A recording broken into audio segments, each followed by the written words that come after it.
I think maybe like a cool idea for AI is maybe Macy's or something. You see this article of clothing, and you can like have the AI put you in the clothing, I stuff like like that. that. But You should Yeah, pitch that. that's yeah, pretty cool. I need to pad, hurry up and pad that. That's right. Yeah. Because you're right. They do that where you can say, like, put this sofa in the room and you can like see what it looks like. So why not like the Yeah, dress? that's right. Exactly. I want a Mm. cut of that. All right. I was here for that idea. Now, let me ask you this, and I think this is something our listeners would be really interested to hear the answer to. How did you actually break into Columbia, and how did you Mhm. break into NBC? Because these are organizations that are like really, tip top, especially Yeah. Columbia. So, what was your process? What was your prep work Mhm. to beat the other person? Because you are in a massive competition, especially Mhm. with colleges. Yeah. Uh, you know, for me, it's always been about putting in the work. Like I'm a grinder. So like you know, I was recruited as a student athlete to Columbia undergrad. I played lacrosse there. Obviously, I still had to get in academically. Like they don't give athletic scholarships. But Yeah. it was just a lot of really really hard work and making it known that like I was a candidate that would be a fit and like would make the school a better place. Um, athletically, academically, community wise. And like going to Columbia opened so many doors for me. Like athletically, it was incredible. I had the most amazing experience, but then also just being challenged on a whole different intellectual level than I ever had.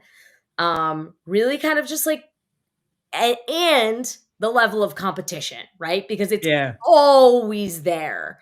And it just makes you either perform better or not. Like there's kind of no other option, right? And so like I tend to thrive in that, which is why it was a great fit for me. And then so when I ended up applying to journalism school like 5 years later, oh my I prepped for my like admission for like a year. I mean, Wow. I took like, you know, uh like test classes. I wrote sample essays. I had different people read them. I reworked them. Like you had to have, personal essays about like things that mean to you. You had to write different articles about things that were going on. And I had a full time job at the time. So it was just like, what is going to make me stand out? What's going to make me different? And how do I make myself seem like the right candidate when I've never done any journalism before? Like Right. a lot of the students there now and when I was there, some of them have like been on broadcast TV, some of them write for the New York Times, like, but like what sets you apart? And for me, it was always just like showcasing how hard of a worker you are, showcasing that you're willing to do anything, like egos aside, that like you're here to work and like you really want it. You're passionate about it. I think like if someone has passion, like you feel that and you know that they're going to get the most out of this and like bring the most out of the people around them. And like I tried to do that. So I would say, who knows? You'll have to speak to the people there, but it worked twice. Thank goodness. And don't get me wrong, like it wasn't easy getting into NBC or these other places, but Right. my first job out of the journalism school was an internship. I was like a I can't remember how old I was. I was a like 26 or 27-year-old intern at CNN with like two college sophomores, like my first job out. So like I like making, whatever an hour. Like so I think it's also like sucking up any egos. Like some days it was like, I was like, should I be like embarrassed about this? And then I was like, oh no, I actually have a leg up on them. They're going Yeah. back to school. Yeah. I'm not going anywhere. Like I'm here. Like I can make this a thing. Like, so I Yeah. think it's just like trying to see the best in everything and then just like, proving that you deserve to be there. I think with any company, especially if you've been there once and you do good work, why wouldn't they have you back? Of course.